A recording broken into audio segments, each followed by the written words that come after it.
I suspect that living a life on a run from a crime you've committed would be a pretty difficult life to live, and it's not recommended. Not only that, it can create substantive evidence of your guilt that police and prosecutors can then use against you in a criminal trial in the underlying case. And it goes something like this.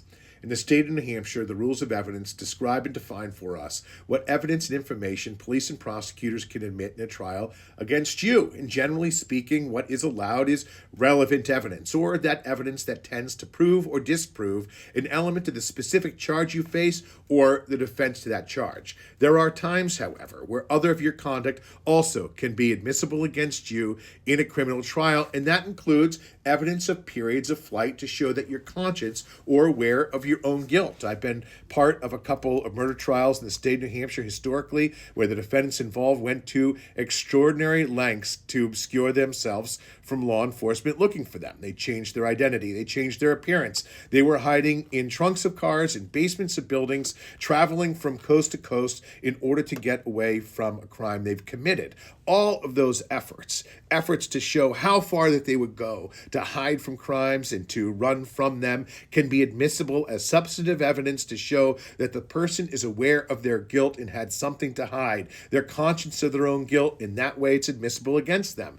But it's admissible against everyday defendants in garden variety cases that we also defend, and a great example is in DUI cases. The New Hampshire statute says that if you refuse a request made by law enforcement for breath, blood, or urine testing, the refusal itself can be admissible against you to demonstrate your conscience of your own guilt. If you had nothing to hide, the law or public policy suggests why not take the test. Now, as we've talked about in other videos, there may be reasons to take or not take the test based on your concerns for your own impairment, but the fact that you refuse to do it has a consequence. That consequence, of course, can be an administrative license suspension, but there's another consequence as well. In the consequences, that allows a district court judge sitting in a garden variety DUI case to draw negative inference against you due just to the fact that you opted not to take breath or blood testing. So if you're curious about the way in which types of evidence can be admissible against you in a criminal case, give us a call. My name is Jim Rosenberg. I'm a lawyer and a partner at the firm of Shaheen and Gordon.